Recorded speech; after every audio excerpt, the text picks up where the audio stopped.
If you're watching this video right now, there is a chance that you're pregnant, expecting your bundle of joy, or you have just had your baby and you've had several stories about colic in babies and you're wondering how to prevent it. Well, worry not, because I got you covered. In this video, I'm going to share with you the meaning of colic in babies, possible causes of colic in babies, and most importantly, how to prevent colic in babies. I have two children and I assure you both of them did not get colic. I'm going to share with you some of the things that I did that maybe helped me. Maybe they can help you reduce the chances of your baby getting colic. Hi beautiful people, welcome back to my YouTube channel. My name is Faith Haumaza, and if you're new here, feel free to join the beautiful family by subscribing, liking, give this video a thumbs up if you feel it is helpful, and let me know in the comment section what you think of the video. And for your returning subscribers, thank you. Let's get into it. Let's start with defining what colic in babies is. Let me put it this way. When a baby cries for more than 3 hours in a day, 3 days a week, for 3 weeks or more, there's a huge possibility that your baby is actually having colic. It usually starts when a baby is 2 to 3 weeks old, gets to its peak around 6 weeks, and improves by itself when the baby is around 3 to 4 months old. The crying often starts in the late afternoons or in the evenings, and it kind of appears to be around the same time every day. The exact cause of colic is not known, but I'm going to share with you some of the theories that suggest the causes of colic that I've gathered from here and there. And yeah, one of them is digestive issues. Some babies have trouble processing the food and swallowing in too much air, leading to gas and discomfort or fussiness. Another possible cause is sensitivity to stimulation. Some babies are just more sensitive to light, touch, or even sounds. Third possible cause is food sensitivities. Some of the foods that the mother takes in can actually lead to colic in the babies. The chewable nervous system, reflux or GRD,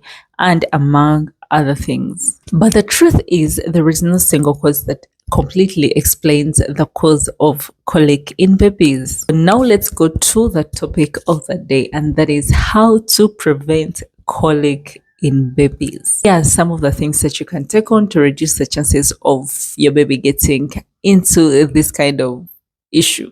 The first one being, feed your baby properly. If you're breastfeeding your baby, ensure a proper latch on while feeding your baby. What do I mean? Make sure that the baby is not sucking in air. If you're that kind of mother that has a lot of milk or produces a lot of milk while breastfeeding, make sure that you feed your baby in a reclined position. Let's welcome baby Teddy, because I want to show you exactly what I mean by the reclined position. The baby isn't supposed to be very flat down, because he or she can easily choke, and cannot be upright like this, because we are talking about a newborn who we don't want him or her to get back issues.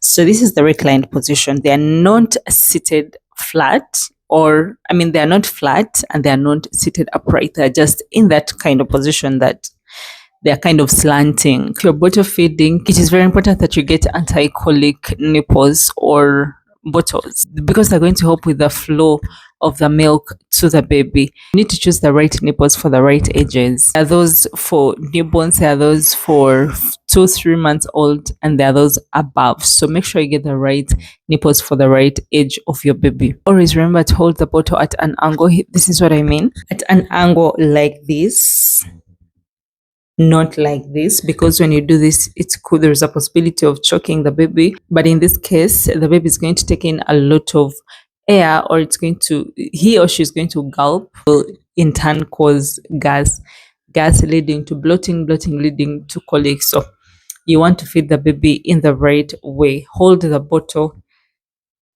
at an angle. The second way of preventing colic in babies is by burping frequently. It helps them to bring out the gas that has been trapped in there. So if you're breastfeeding, every time you're done breastfeeding on one breast and you want to put the baby on the other breast, and make sure you burp them before you change them. The same thing applies to bottle fed babies. After a certain period of time, of bottle feeding or of feeding, make sure you bump the baby before you continue. There are several ways or techniques that you can use to pump your baby. If one fails, use the other. If the other fails, use the other one. The first one is putting your baby over your shoulder and patting their back just gently to help them, bring the gas out. Put the baby here and then gently, pat their, you don't need to like really bang their back because they're babies. Pat their back, it will soon come out. The second way is sitting them on your laps and holding their chin, then still gently patting their back. Here we go. Like this is their chin. You can just help them. You can always help, like you support the chin and here the front. Then you do this. I don't know whether you're seeing this, like this or this. The third way is laying them across your laps and then still gently patting their back. I don't know whether you're seeing this, but let's assume these are my laps, like this. Then you still do the same. So if one fails, try the other. If the other fails, try the third one. One of them will definitely help that thing come out, and it is going to prevent a lot of issues for both of you and your baby. The third way of preventing colic in babies is creating a calm environment. Newborn babies can easily get overstimulated, and overstimulation can sometimes lead to colic-like symptoms. Here are some of the ways that you can keep the environment where your baby is calm. You can sort of the baby, it kind of mimics the feel of the womb by providing comfort and security. You can add in some white noise, play some gentle music, gently rock your baby. Also, your baby taking a warm bath can help with the fussiness. The way of preventing colic in babies is doing tummy time and doing gentle exercises. For you that don't understand what tummy time is when you put your baby or your newborn baby, because it starts from newborn going onwards, it prepares the baby